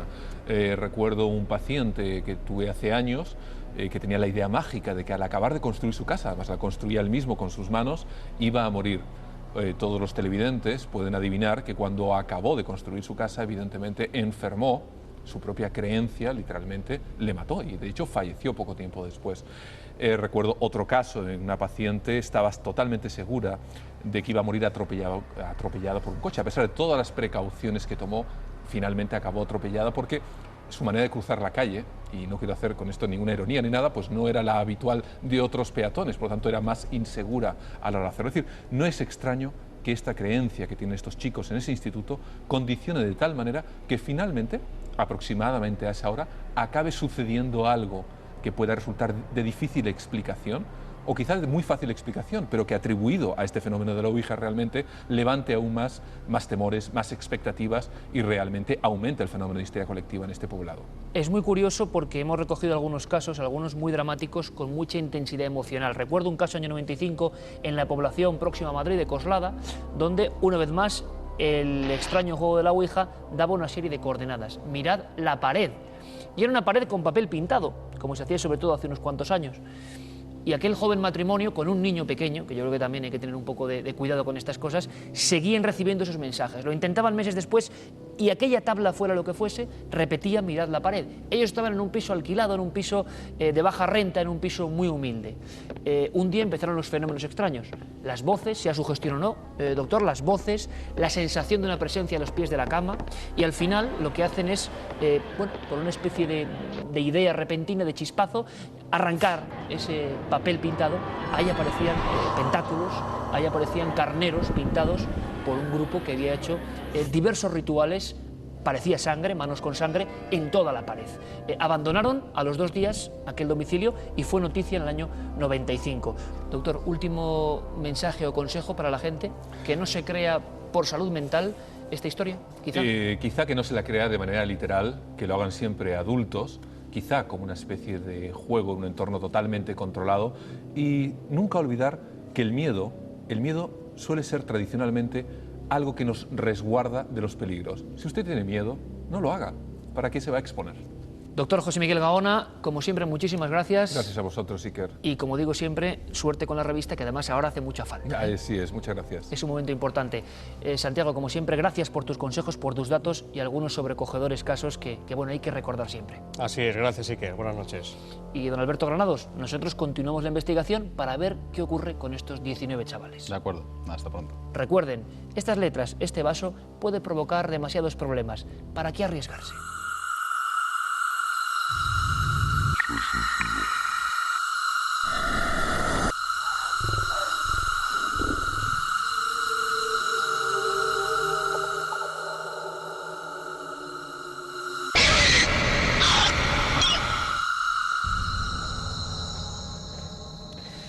Nuestro mundo avanza a gran velocidad y, sin embargo, seguimos teniendo los mismos miedos, los mismos terrores. Quizá la Santa Compaña sea una sombra, un reflejo de ese pánico que tenemos a la muerte, a vernos encadenados vagando durante toda la eternidad por los oscuros bosques de la memoria. La Santa Compaña creemos que es algo propio de las tierras gallegas, del norte de España. Nos equivocamos. Hay otros muchos países donde ven exactamente lo mismo, e incluso representaciones mucho más tenebrosas. ¿Se imaginan que en una sociedad como la Suiza, tan aparentemente despegada de todo y tan escéptica, ocurre este fenómeno? ¿Se imaginan a antropólogos y doctores que confiesan delante de las cámaras: yo lo vi, yo me encontré con esas almas atormentadas? Allí lo llaman de una forma muy especial. Quizá nunca han oído hablar de ella. Se trata de la tropa de Odín. El origen de algunas alucinantes historias se pierde en la noche de los tiempos. En ocasiones el mito y la realidad se cruzan y los mortales tenemos la oportunidad de vislumbrar lo que parecen ser ecos de otro mundo.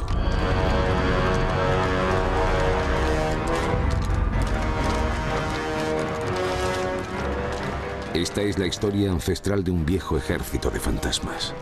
Ánimas que de noche cabalgan por los centenarios bosques de la vieja Europa, buscando el encuentro con un ser vivo. Este es un fenómeno que podemos encontrar a lo largo de toda Europa e incluso por todo el mundo. Es una visión trascendental. y no una fantasía inventada.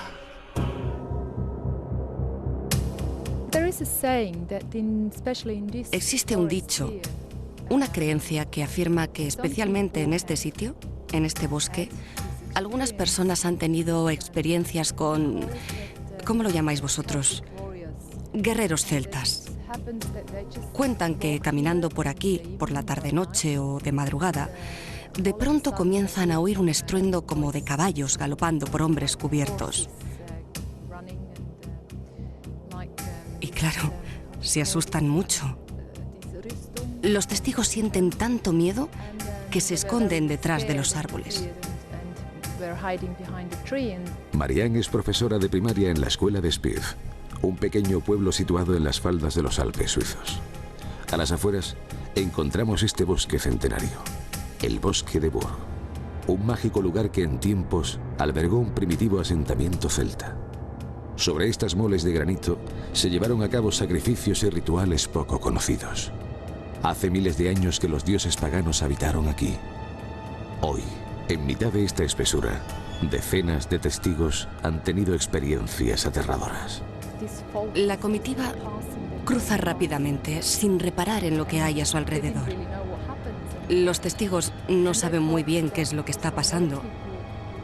Cuando se lo cuentan a otra gente, les dicen que seguro que se trata de la tradición celta. Los testigos aseguran que primero se hace el silencio. Un silencio espeso y denso. En instantes, la atmósfera cambia.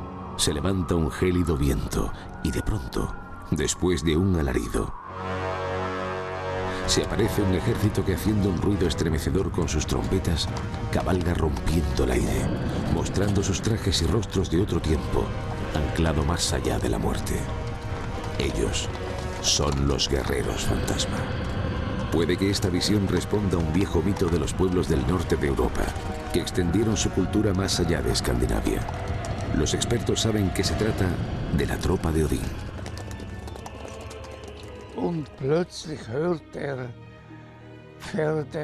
Y de pronto se escuchó un estruendo de caballos y trompetas,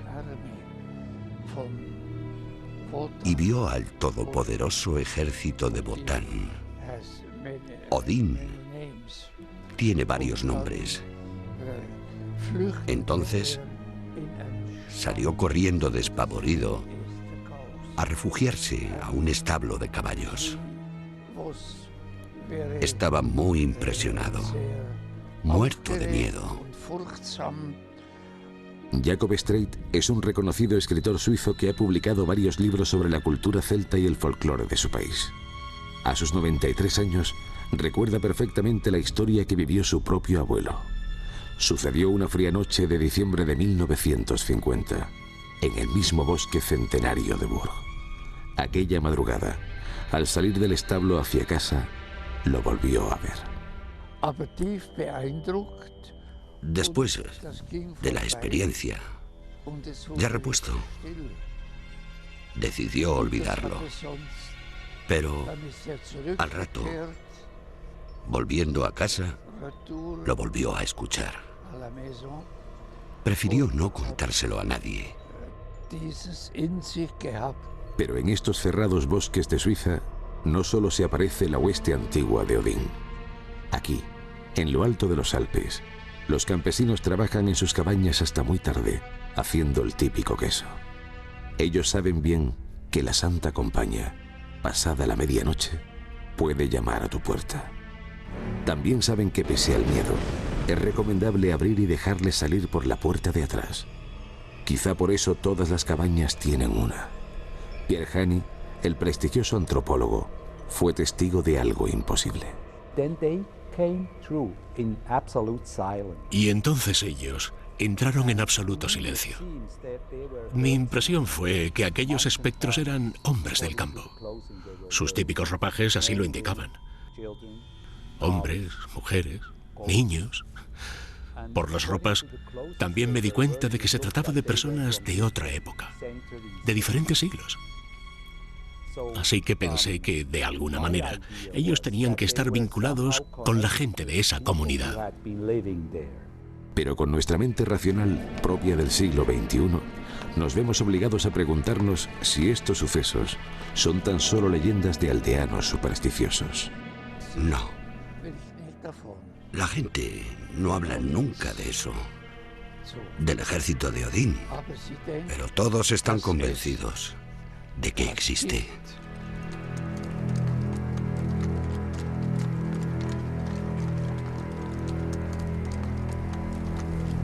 La tropa de Odín. Ese es el misterio, ese es el secreto que se oculta en los centenarios bosques de Borg. Allí estuvo Luis Álvarez, acaba de llegar impresionado y no me extraña. Luis, compañero, fenomenal trabajo, buenas noches. Muchas gracias, Iker, buenas noches. Oye, ¿qué impresión tienes al hablar con escritores de esta categoría, antropólogos reconocidos internacionalmente, que hay que decirlo así, no se cortan, no tienen reparos ni rubor en decir yo lo vi, los espectros, cara a cara, no tienen vergüenza en decirlo? Lo comentan y es algo que está muy bien porque no sé si recuerdas, sí que ya salió el tema de la Santa Compañía en este programa, ya lo hicimos anteriormente y nos fue imposible encontrar a alguien que nos comentara que había tenido una visión con esta tropa de espectros, ¿no? Esta visión fantasmal. Sin embargo, Pierre Hani, él mismo comentó su propia experiencia y quizá haya que pensar que en Suiza, además de tener una mentalidad un poco más abierta, este hombre nos pudo abrir las puertas porque es un fenómeno que ha investigado muy bien, conocía a mucha gente y solamente con el hecho de mencionar su nombre, ya digo, pudimos entrevistar a varias personas que lo habían visto y la verdad que está muy bien porque se nos quedó una espina clavada en el anterior rodaje que hicimos el año pasado y que nos quedamos prácticamente a medias, ¿no? Con lo cual la sorpresa es ver cómo gente de esa categoría, como decimos, no tiene ningún miedo, quizá porque lo han visto. ¿Y qué han visto? ¿Qué reflejo es esa tropa de Odín? ¿Es el mismo de la Santa Compañía o de las procesiones de muertos de diferentes culturas?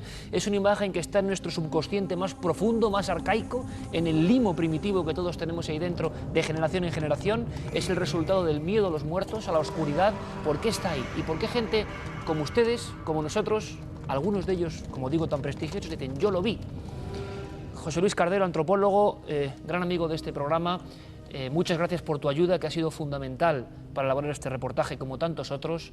¿Qué estamos viendo? La tropa de Odín, y creo que teníais un especial interés en mostrarnos uno de esos dibujos, uno de esos grabados antiquísimos, que no sé qué tienen, pero expresan algo que es tenebroso. Este es Odín. Sí, efectivamente, este es Odín. Odín, como todo el mundo sabe, es un dios de la mitología nórdica, de la mitología germánica, y es un dios que tiene una serie de peculiaridades muy curiosas. Como podemos observar en el grabado, es tuerto. Le falta concretamente el ojo derecho. Como todos los personajes que tienen algún tipo de relación con el mundo sobrenatural, esa visión del mundo sobrenatural le ha marcado de alguna manera al propio personaje, en este caso mediante la pérdida de un ojo. Como veis, también tiene sobre sus hombros dos cuervos que se llaman Hugin y Munin, que representan el conocimiento y la certeza, ¿no? Es decir, que son aves que Odín manda a todo el mundo, a todas las partes del orbe, para que le informen acerca de lo que ocurre. Él, en realidad, podríamos considerarlo como un dios de los muertos. ¿Por qué? Pues sencillamente porque Odín, en la tradición germánica, en la tradición nórdica, recoge las almas de los guerreros caídos en combate y se los lleva al Valhalla. El Valhalla es el mundo de los muertos en la mitología germánica. Y ese mundo de vez en cuando se refleja, aparece. Sí. ¿Cómo es posible, tú cómo te quedas, José Luis, un antropólogo de tu categoría aquí en España, viendo a colegas que dicen, yo lo vi? Pues me parece excelente. Yo creo que es una postura, no sé, a compartir, porque creo que nosotros tenemos que decir lo que vemos. En realidad, fundamentalmente, nosotros nos dedicamos a estudiar la cultura y nosotros tenemos que decir lo que vemos. Es decir, estamos acostumbrados a tratar con cosas que son reputadas como supersticiones o que son reputadas como cosas que creen gente poco formada. Y no es así. El pueblo siempre tiene la llave de nuestra cultura. Y esto, por ejemplo, que aparece aquí, pues es una representación de lo que estamos diciendo, ¿no? Odín es una muestra de la mitología. En este caballo va al inframundo. Inframundo. Va al mundo de los muertos. Ese mundo que algunos determinan como bajo astral, donde ocurre casi todo, donde todo es posible y que mucha gente, repito, lo ha visto con nombres y apellidos y elementos reales, cotidianos, en bosques que existen y con casas que siguen ahí. Bueno, hay testimonios sobrecogedores, como estamos viendo y vamos a seguir viendo, de personas que ven atravesar por delante de la casa, y aquí las puertas, el elemento puerta, a nivel físico y a nivel simbólico, tiene mucho que ver. Siempre cerca de puertas, siempre atravesando caminos, esta procesión de muertos. En Suiza, efectivamente, hay dos tipos, la que se aparece por el bosque a caballo, que también lo hemos visto en esta primera parte del documental, Iker, y luego hay otra que, como comentaba Pierre Hanio, o como comentará en la segunda parte del documental que vamos a terminar de ver ahora, Iker, llaman a la puerta de los aldeanos en las montañas, y ellos saben perfectamente que tienen que abrir la puerta de atrás antes de abrir la puerta de adelante. Todas las cabañas tienen una puerta de atrás. Ellos comentan que para que cuando abran la primera puerta, una vez abierta la segunda, pueda entrar la Santa Compaña por dentro y se pierda. Y es curioso porque suelen identificar en esas personas que entran personajes que por lo menos han podido pertenecer a la comunidad, es decir, son personas muertas, Iker. Y eso es una cosa que a mí personalmente, tanto en el rodaje de esta que hicimos hace un año de la Santa Compaña como en este, me tiene sobrecogido. Casi tanto como a mí, Luis, porque aquí estamos tocando algo muy profundo que se va perdiendo con el siglo XXI, con la tecnología, pero que permanece ahí. Y quien dice que lo vio, lo cuenta, ya lo han visto, de una forma muy especial. Hablamos de llamadas, pero llamadas físicas a la puerta. Hay historias que de verdad ponen la carne de gallina, que José Luis Cardero, por ejemplo, ha recogido en toda esa parte del mundo, bueno, relatos como estos de una llamada física a la puerta. Tú me contabas uno y me dejabas francamente alucinado. Eso existe y se cuenta. Sí, sí, efectivamente. La tropa de Odín es una tropa de muertos salvajes. Es una tropa de muertos que aterrorizan con su ruido, con su escándalo, porque son los descendientes del ejército de demonios y del ejército de almas condenadas y de espíritus malignos que Odín arrastraba consigo en su cabalgata. Esto sería el bajo astral del que muchos hablan. Sí, posiblemente. Sería una especie de mundo extraño en donde aparecen este tipo de ejércitos, de cabalgatas, que tienen distintos nombres. En España, por ejemplo, se llama el ejército antiguo. En Francia se llama la hueste furiosa. La hueste furiosa. Todo indica esa especie de furia, esa especie de rabia que acompaña a esos muertos, como son, por ejemplo, las almas que llaman a una puerta, que como no se les abre, cada vez llaman con más fuerza, y que puede llegar un momento en que pase alguna cosa horrible. Entonces, los habitantes de la casa están absolutamente asustados, esperando el desenlace de ese episodio terrible que se está produciendo en la puerta de su casa, y no se atreven a abrir. Pero aquellos golpes a la puerta suenan cada vez más fuertes hasta que de una manera u otra se acaban extinguiendo y acaban desapareciendo. Bueno, de hecho, Iker, comentaba Pierre Hanni que en caso de que no abras la puerta es muy probable que la tiren abajo. Yo no sé aquí en España, por lo menos en Suiza ellos lo tenían muy claro, ¿no? Los aldeanos lo saben claramente. Pero sin embargo hay que recalcar una cosa que creo que es clave en este fenómeno, y es que siempre que se aparece la Santa Compaña, por lo menos casi siempre, o que se aparece la tropa de Odín en los bosques, Iker, anuncia una desgracia. En España se cree que puede anunciar la muerte de alguna persona, incluso encabezando esa procesión de ánimas se puede ver a alguna persona que posiblemente vaya a fallecer o próximamente vaya a fallecer en el pueblo. Incluso a veces esta procesión termina su bagaje, su peregrinar en la puerta de algún vecino. Ese es el futuro muerto, entre comillas. Seguimos conviviendo, a veces, aunque nos cueste contarlo, aunque nos dé vergüenza, con este fenómeno que queremos analizar. Así que yo creo que es momento, compañeros, para que la nave del misterio viaje también a esas zonas de España donde sigue hablándose de la procesión de muertos, donde hay muchos reparos en hablar de ella, pero donde si uno escarba un poco se da cuenta de que el mito a veces tiene un componente real. Y eso es maravilloso, ¿o no? Vamos a Galicia. Por sorprendente que parezca, la tropa de Odín se aparece también en algunos bosques españoles. Aquí, en Galicia, se han dado casos increíbles. Cada parroquia tiene su propia procesión de muertos y se la conoce con el nombre de Santa Compaña. Una comitiva que vaga anunciando la muerte. Pero en Galicia, las ánimas errantes no van a caballo. Desfilan en silencio portando cirios o huesos encendidos. Su aparición se presagia con un fuerte olor a cera en el ambiente y el mismo silencio previo. Pero ¿cómo se dan estas mismas historias en lugares tan distantes? Los pueblos precristianos del norte de Europa extendieron su cultura y mitología por algunas zonas del continente, y entre ellas la franja norte peninsular. Hoy, las leyendas de la Hueste o de la Santa Compaña se encuentran en la zona cantábrica, el norte de Portugal y parte de la vieja Castilla. Todas las zonas montañosas tienen un rico folclore. Estoy seguro de que también en España puedes encontrar más historias que en otros lugares. Este es un fenómeno en sí mismo. En Suiza, la tropa de Odín suele presagiar una desgracia próxima en la comunidad. La tradición dice que esta procesión puede estar anunciando la muerte de algún vecino. Para protegerse de ella, es recomendable tirarse al suelo o entrar en un círculo dibujado en la arena. En Galicia, también aferrarse a un cruceiro de los miles que hay en las encrucijadas. Normalmente la procesión nunca se detiene. Tampoco hablan. Pero Pierre Heini investigaría un caso excepcional ocurrido en los 90. El jefe de esta comitiva se dirigió directamente a un hombre joven y le dijo: soy un antepasado tuyo y quiero darte un mensaje. Eres valiente y no vas a asustarte de mí ni salir corriendo. Así que quiero decirte que tienes que esforzarte para ser un buen hombre, como hasta ahora había sido siempre. Sin tener en cuenta consideraciones culturales, étnica o genética, la pregunta es, ¿lo puede ver cualquiera? En alguna parte de nuestra mente, de nuestra conciencia, el pasado entero de la humanidad está aún vivo. Y puede que en ciertas ocasiones esto puede ser visualizado por nosotros. Cuando digo nosotros, me refiero quizá a gente más sensitiva, pero granjeros, mujeres sencillas. En el grupo con el que estaba, cuando la vimos, había un banquero suizo, que son gente muy racional. Había también profesores, había un escritor. Aquello no era precisamente una reunión de hippies. Aquí, como en Suiza, la Santa Compañía infunde un profundo temor. La antropología lo aborda sin complejos desde hace décadas, y existen cientos de estudios al respecto.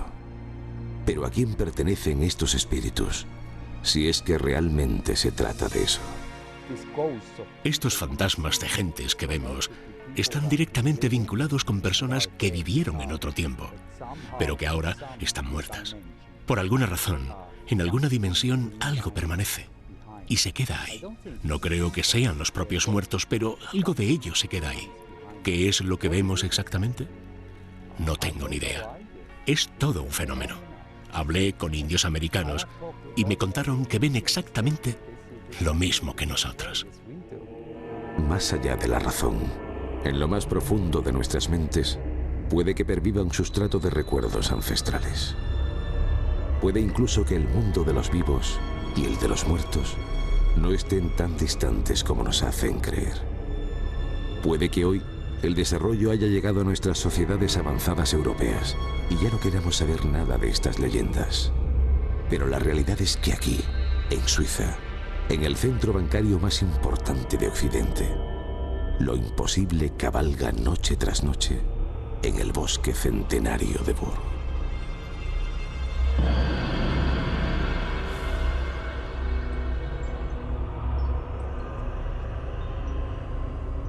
Estamos hablando de leyendas, de creencias, de tradiciones, pero basadas en hechos reales. ¿Hay algún sustrato auténtico detrás de todo esto? ¿Por qué se ha mantenido tanto tiempo? Y por qué, como dice el prestigioso antropólogo Heini, realmente en diferentes culturas de todo el mundo, separadas por miles de kilómetros, se ve exactamente lo mismo. Luis, ¿qué se siente en esos bosques? Hablando con esa gente, grabaste de noche, la gente fue muy amable, pero bueno, ellos decían que se oía también algo, que había un silencio previo, pero luego esta tropa generaba ciertos sonidos realmente sobrecogedores, ¿no? Algo muy especial, Iker. Yo estoy convencido que hay ciertos lugares, es algo que además hemos vivido a lo largo del año que tiene este programa, que hay ciertos sitios, que puede ser perfectamente San Andrés de Teixida en Galicia, que sería el lugar donde van las ánimas a descansar o al paso al más allá, pero en estos bosques pasa prácticamente lo mismo. Ahí teníamos unas grandes piedras de granito, un granito muy antiguo además. Lugar de sacrificios, decías. Lugar de sacrificios, lugar donde se producían rituales. De hecho, fíjate que esto es una cosa que a mí me dejó bastante sorprendido, y es que cuando pasábamos por allí veíamos piedras dispuestas en círculo, y Marianne Wirs, que es la profesora de Spiez que nos contaba todo esto, que nos llevó por el bosque y nos llevó a estos sitios tan recónditos, nos comentaba que todavía hoy se seguían haciendo rituales. Es decir, hoy en Suiza la gente todavía tiene un gran recuerdo sobre toda esa cultura, religión, llamémoslo como sea, y todavía se realizan allí. Eso sí que para mí es una cosa muy curiosa, pero sí que es cierto, se siente algo muy especial. Es posible que se desencadene estas visiones al andar por un sitio energéticamente, quién sabe, Pues no lo sé, Iker, pero el caso es que la gente lo ve, es un fenómeno real y por supuesto que no dudo. Algunos psiquiatras de la talla, por ejemplo, de Stanislav Grof, que por cierto trabaja en Estados Unidos en la Universidad de Stanford en California, comentan que la ciencia debería abrirse de una vez a este tipo de visiones, que no son patología, Iker, que cualquier persona que viera esto va al médico, lo más probable es que le medicaran diciendo que tiene algún tipo de trastorno psiquiátrico, ¿no? En este caso, como digo, la ciencia se está abriendo, es el nuevo paradigma y empiezan a comentar que son estados alterados de conciencia y no por ello son menos reales. Lo curioso es que estos lugares marcados por la sangre, por el ritual, por la creencia antigua de que ahí pasaba algo, son los sitios donde ocurren estas cosas. El mismo gran Stanislav Grof hablaba que el niño, desde que es niño, desde que es casi un feto, tiene inserto en su mente ya imágenes del terror, imágenes perinatales del terror, imágenes que muchas veces son encapuchados, son procesiones de muertos, son imágenes de aquelarre que nadie sabe por qué están ahí dentro de nosotros desde el principio del tiempo y sin que seamos conscientes. ¿Será todo eso el producto de lo que estamos viendo y parece pasearse por algunos bosques? José Luis, no me resisto, en tu trabajo de antropología has hecho trabajos fundamentales para comprender esta España misteriosa. Hablábamos de profesores de gran talla como Carmelo Lisón Tolosana, que hablaba de la Santa Compaña, catedráticos que dedicaron su vida a saber qué había más allá del mito. Cuando tú has hecho trabajos de campo, entrevistando a personas, yendo por esos bosques de diferentes países, ¿algunas vez has sentido ese miedo muy cercano, más allá del estudio, o has sentido ese silencio extraño? Sí, alguna vez lo he sentido, efectivamente. Concretamente una vez en Bretaña, entrevistando a una persona que yo estaba residiendo en su casa, una casa que está muy cerquita de Cap Sissun, en uno de los extremos, en uno de los finisterres de Bretaña. Él me hablaba de una especie de duende, él le llamaba Kelpie, una especie de duende que se acercaba, que te llamaba y que se acercaba. Cada vez que le respondías se iba acercando a ti, ¿no? Cada vez más, hasta que te llegaba un momento en que te cogía y te atrapaba, ¿no? Para llevarte a los infiernos o para llevarte al otro mundo. Entonces a mí se me ocurrió no sé si feliz o infeliz idea de salir al exterior y llamarle yo al duende, ¿no? Y lo cierto es que esto provocó en mi anfitrión una especie de reacción terrible, porque me cogió del brazo y me metió inmediatamente en su casa como si hubiera hecho algún tipo de sacrilegio, como si hubiera perturbado algún tipo de ritual, algún tipo de paz que no debe de tocarse impunemente, ¿no?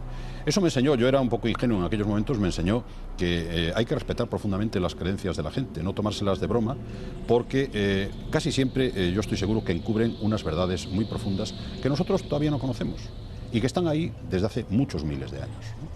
Por eso este campesino bretón me metió para el interior de su casa, me dijo: guarda silencio, por favor, no hagas eso, o sea, no se te ocurra hacer una cosa de esas, porque es posible que a lo mejor venga por ti, ¿no? Entonces, claro, yo me quedé un poco asustado, ¿no? Entonces fue una experiencia un poco alucinante que me enseñó eso, me enseñó a tener sobre todo un profundísimo respeto por las creencias y por lo que esta gente cuenta, que yo pienso que no tiene absolutamente nada que ver con ningún tipo de enfermedad mental. Es simplemente lo que la cultura nos ha conservado desde los tiempos más remotos. Don José Luis, muchísimas gracias, amigo, como siempre. Muchas gracias por enseñarnos tantas cosas. Y Luis, te repito, un reportaje de los que le hacen reconciliarse a uno con ese mundo que está ahí fuera. Queramos verlo o no, ahí está y seguiremos buscándolo, compañero. Gracias. Muchas gracias, Iker. Ahora, después de este viaje por lo más profundo de nuestra alma colectiva, que espero que hayan disfrutado, nos vamos a la tecnología. Salto directo e inverso casi. Fotografías de cuarto milenio.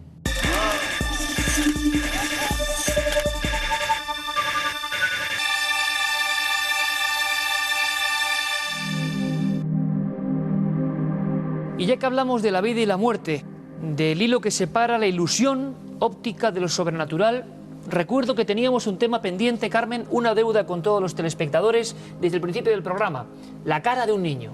Sí, pero antes debemos viajar a Roma, al Santo Sepulcro, porque nuestros espectadores nos han dado una posible solución a esa imagen que emitíamos hace unas semanas, donde se reflejaba una especie de monje encapuchado por esas galerías.